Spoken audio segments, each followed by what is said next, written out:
So thank you. Do you guys have enough lunch? Good? Okay. So today I'm going to talk to you about transforming your digital audience beyond engagement. All right, this is the agenda I will follow today, right? Sorry for wasting a little minute. Technology always fails sometimes, right? So a little bit about how we come to the day we are today. And then we're going to talk about sustained strategy for social engagement. How do you do this sustainably? And then we talk about enlistment, all right? A little bit of social science.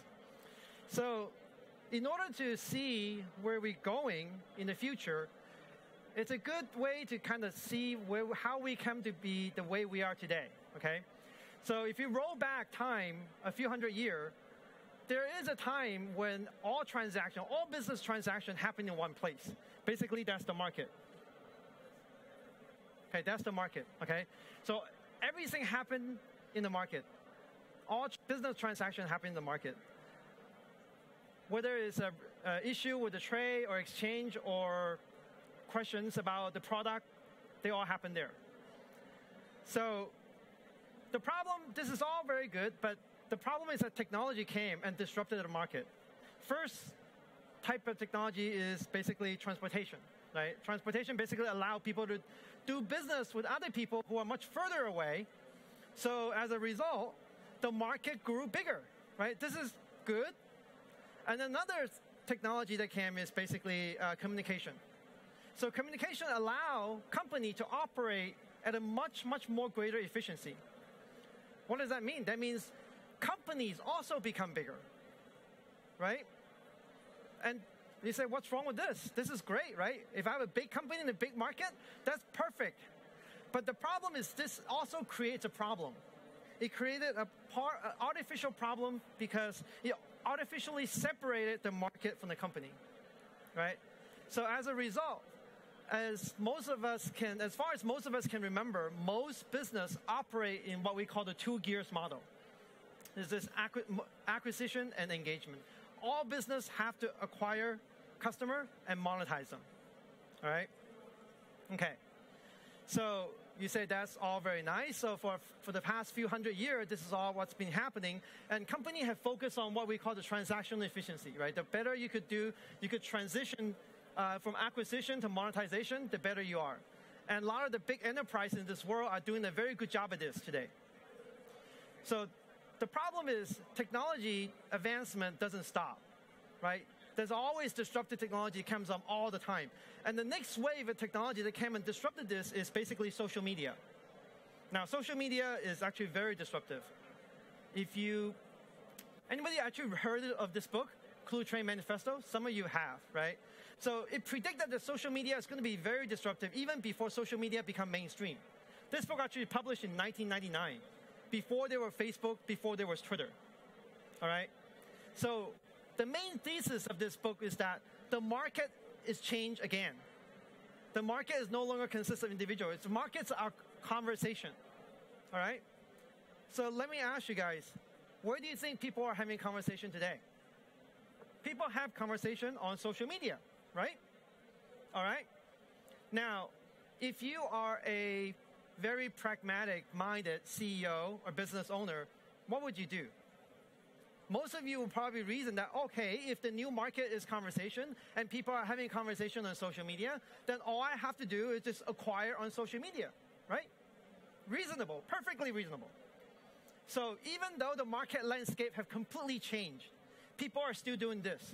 They acquire and then monetize. The problem is that this is actually neither scalable nor sustainable in this social world, okay? So why is that the case? Part of the reason is because digital acquisition is very strange. You don't actually keep what you acquire on digital world.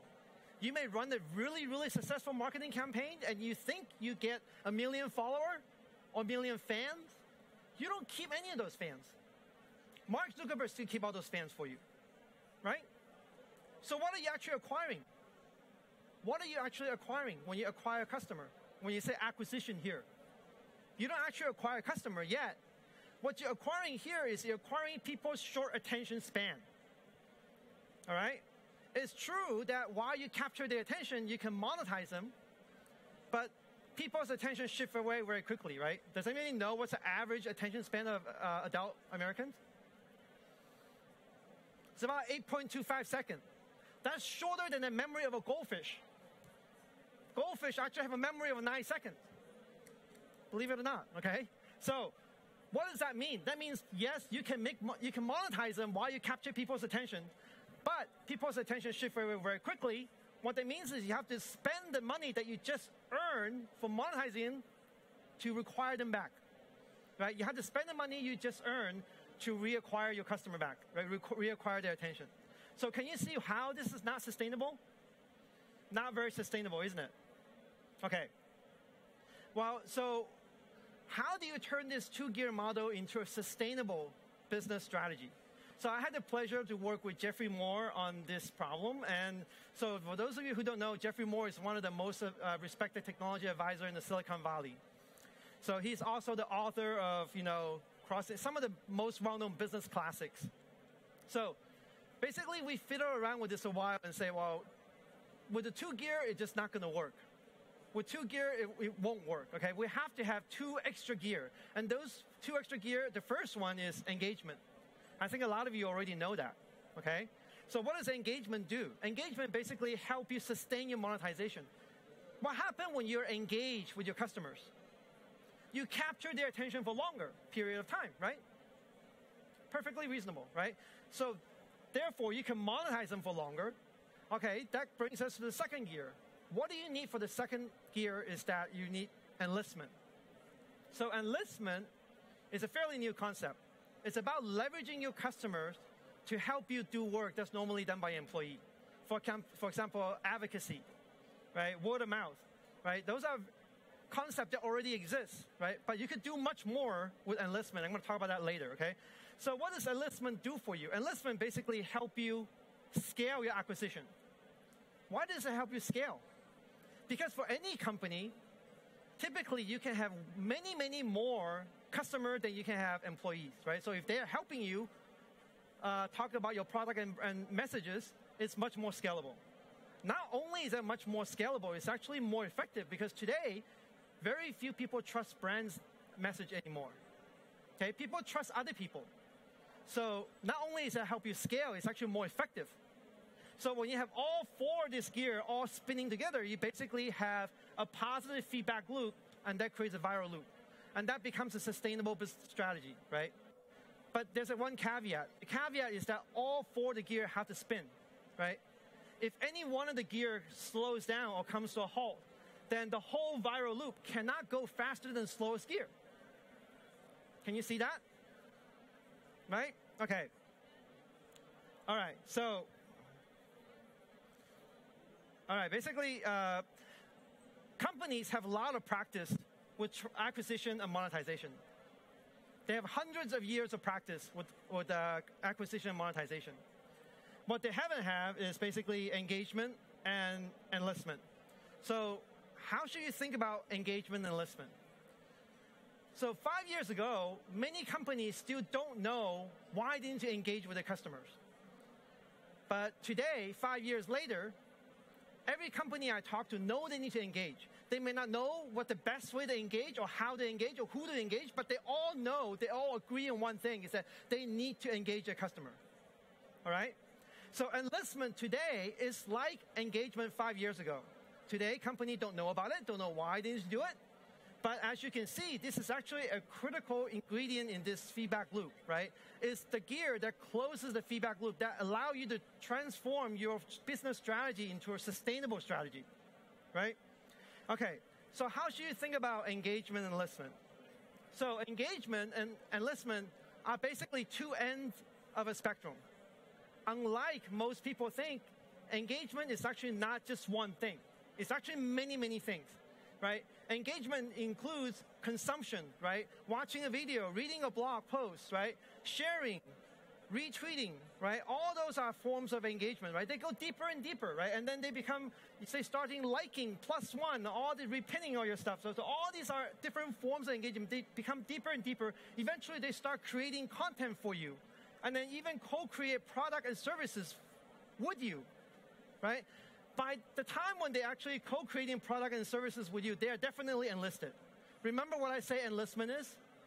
Enlistment is about leveraging your customer to do work, to help you do work that's normally done by an employee, right? Normally, your employee should coming up with a product or coming up with your service, how you want this, your product bundle, your service bundle, right? But if you're actually leveraging your customer to co-create with you, maybe they can help you create a better product or better service, right? So by the time they're actually co-creating with you, they are definitely enlisted, right? Because these are work that normally should be done by an employee. But think about this. When people start to share, they are helping your marketing too, right?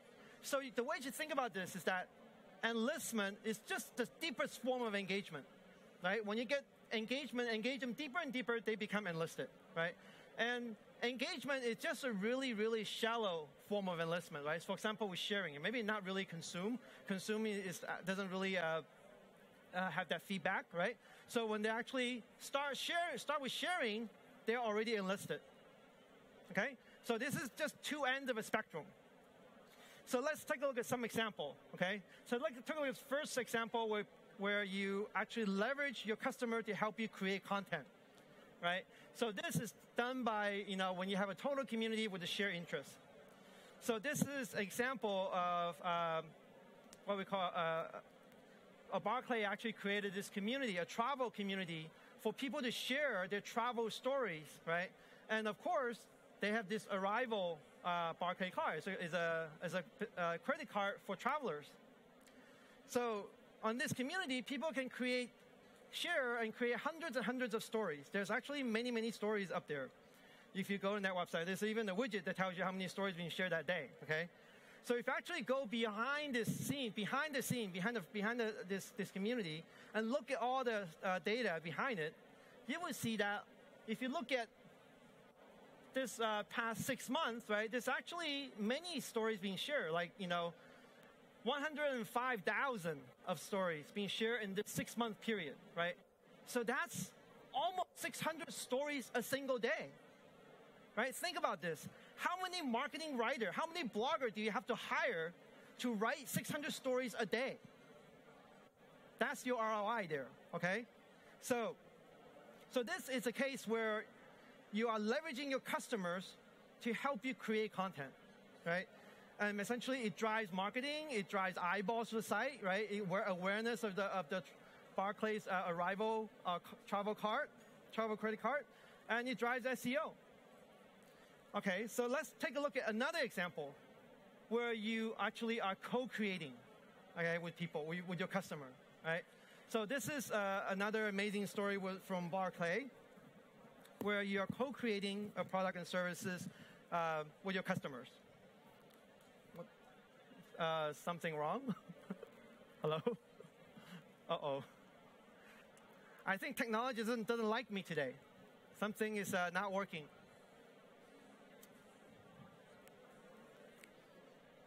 Apologize.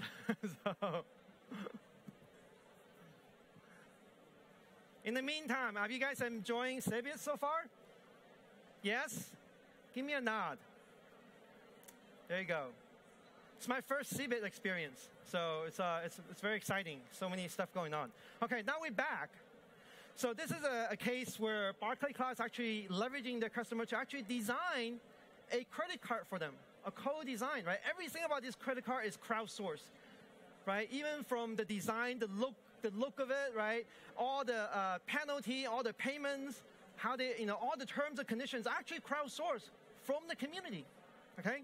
So the result of this is that basically they have 50% decrease in complaint. Why? Because people created it. Why are you complaining about things you create, right?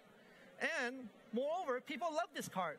They spend more. They spend 23% more on this card, and then they have lower delinquency. They pay back, right? That means the banks are realizing true monetary ROI there, right? And they have estimated about 10 million in annual benefits in ROI, right? That's pretty significant.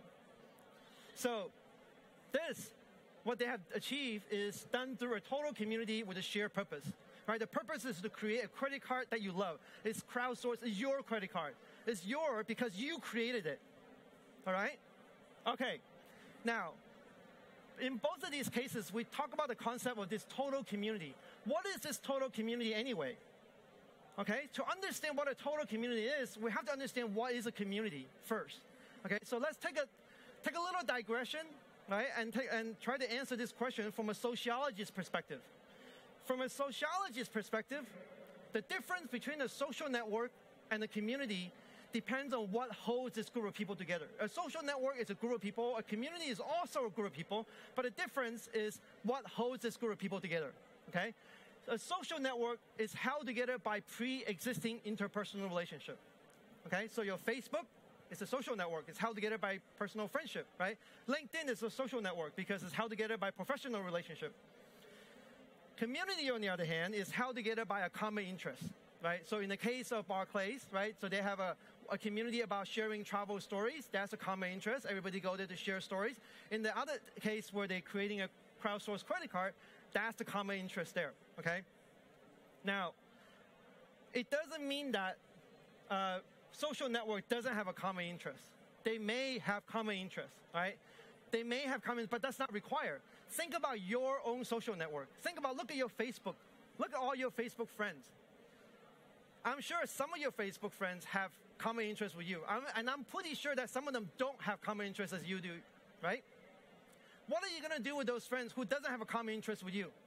Are you going to unfriend them? You're not. Obviously not, because that's not what holds you together. What holds you and those people together is the relationship, is not the common interest. You may have common interests, but that's not required. Okay? So community is just the reverse. It's just the reverse of that, right? What holds this group together is a common interest. But they may have relationship, but it's not required, right? All of you here have a common interest too, right? We all here to learn about digital marketing experience. That's our common interest here. That's what holds this group together. Some of us may know each other before. I probably know most of you the first time, probably seeing you the first time, right? There's no relationship required, okay? So that's the difference between a social network and a community. Okay, it turns out that the most important word in the definition of a social network is pre-existing, okay? Social network is held together by pre-existing interpersonal relationships. Look at your Facebook network again, okay? You actually know those people before. Actually, academics, professors have surveyed people's Facebook friendships. And what they find is that over 99% of those friendships were actually first established somewhere else, right? So you could look at your Facebook friends again, right? Where did you know them? Do you actually know them on Facebook, or do you know them somewhere else and then later on get connected on Facebook? I'm pretty sure it's the latter one, right? The data shows that, right? So, obviously. So, as a scientist, you have to wonder if those relationships already exist. Where were they first established? Where were they first established? Right? Have you ever thought about that? It turns out those relationships were first established in some kind of community. If you look at your Facebook friend, all of those friends that you have on Facebook, right? You actually share some common community with them in the past, right? Those, it may be the same company that you work with them, right? The same town that you grew up with them, same elementary school that you went with them, same college you went with them, right? So those are the community in which you build those weak ties into strong ties, right? Once they become your strong tie, then they're held together by social network, right? You have a relationship already, right? But those community, the school, the college, the company, right, the town that you grew up with, right, those are the community in which you build those weak ties into strong ties. Okay, so it turns out community and social network are different. There's difference between them, okay? The difference between them is that, like, community is the social structure that builds weak ties into strong ties, and community is a social structure that actually help you maintain them. All right. Now that we know the difference between these two, right? So community and social network actually complement each other in our relationship. It's very fundamental to being human, the humankind, okay? So it's complement each other in building our relationship. So that's very interesting, but what about business? Is there a complementarity in business? right? All of you here probably work in some business. This is a very cool, very interesting, but what does it help? What does it do, when it comes to business? Okay. So it turns out there is a complementarity in business as well, right? And the complementarity is that, like, social network basically connects a lot of people, right? These are examples of social network, right? Facebook, LinkedIn are definitely social network. Google Plus and Twitter is actually a hybrid, right? You could follow somebody on Twitter because you know them or because you like what they share. You have a common interest with them, right? So basically, I talk about these two structures as separate and distinct, but they actually are not. They actually overlap, okay? On the other hand, community, right, they actually are very much more interest-centric, right? Here are people-centric. Social network are people-centric. Community are interest-centric because what holds this group of people is the interest. So some examples of these are basically like Instagram, right? What's the common interest in Instagram? Photos, right? What's the common interest in YouTube? Come on, you guys. Videos, right? Obviously, easy, right? So it creates a lot of content. It creates lots of content, right? Now, this complementarity basically starts when people start sharing and consuming content. What happens when you push that share button? What happens when you push that share button? You're actually pushing content to your connections feed, right? You don't actually share with the rest of the world. When you push that share button, you don't share with the entire world. You only share with your friends, your connections, your followers, right? So now you basically push content into people's network. And what happens when people consume those content?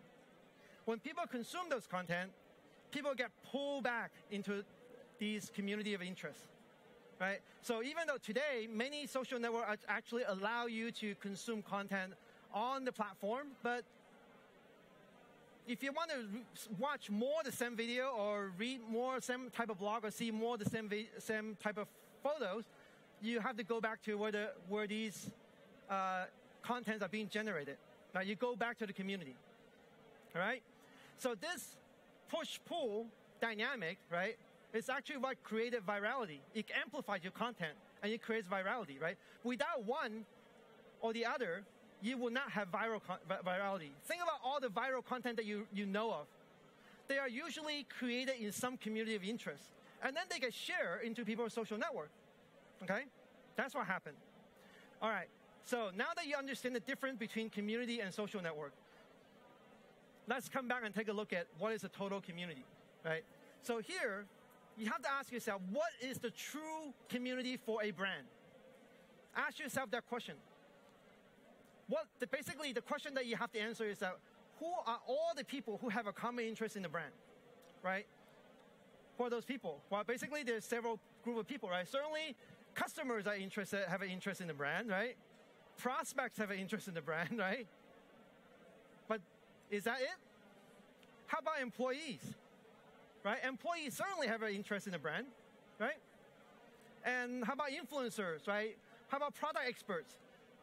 So they all have an interest in the brand. Basically, all these are people constitutes your total community, your true community for the brand, right?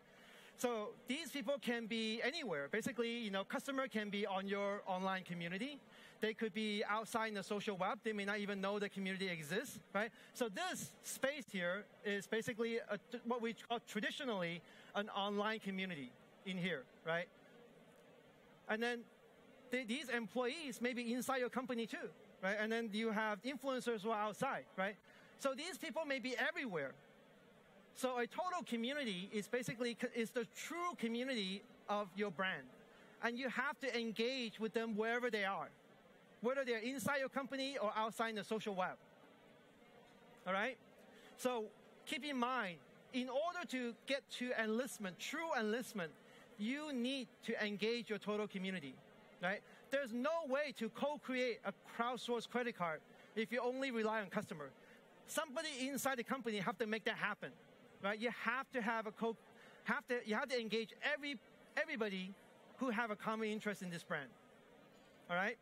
So, as I said before, some companies actually are getting a hang of social engagement, right? Both engagement and enlistment are pretty new concept, but some social savvy company are getting a hang of social engagement.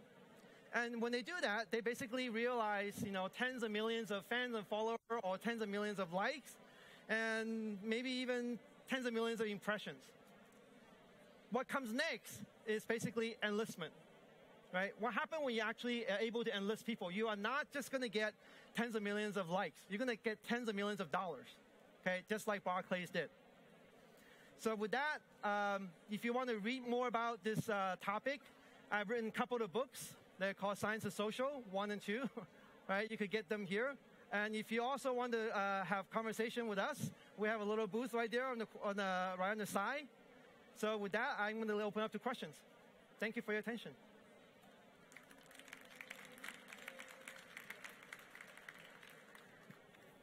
I was not prepared. What? Sorry, I was not prepared. So, interesting talk, great. So, what's your basic or your key recommendation when we think about people here in the audience being in charge for a project that has to move this pathway? Yeah. So what should they start with? So I think certainly most of you probably have some program for engaging your customers, probably, right? As I said, this is a good step forward already because that's the beginning, right? As you see in the diagram, engagement is the beginning of enlistment, right? When people engage deeper and deeper, you have to think about how they engage them deeper. Go beyond just making them watch a video. After they watch 10 videos, they're going to be tired, right? After they share 10 content, they're going to be tired, right? You got to start getting them to move deeper and deeper into that spectrum, the engagement spectrum, right? Start to get them to curate content, start to create content, eventually get them to co-create product and services with you, okay? So it's a process. It's not just a one shot, right? A lot of people I think a lot of people in business like to take shortcuts, right? They say, can I pay those people to help them, to get them to, co-create with me? You can, but that's a one-time thing.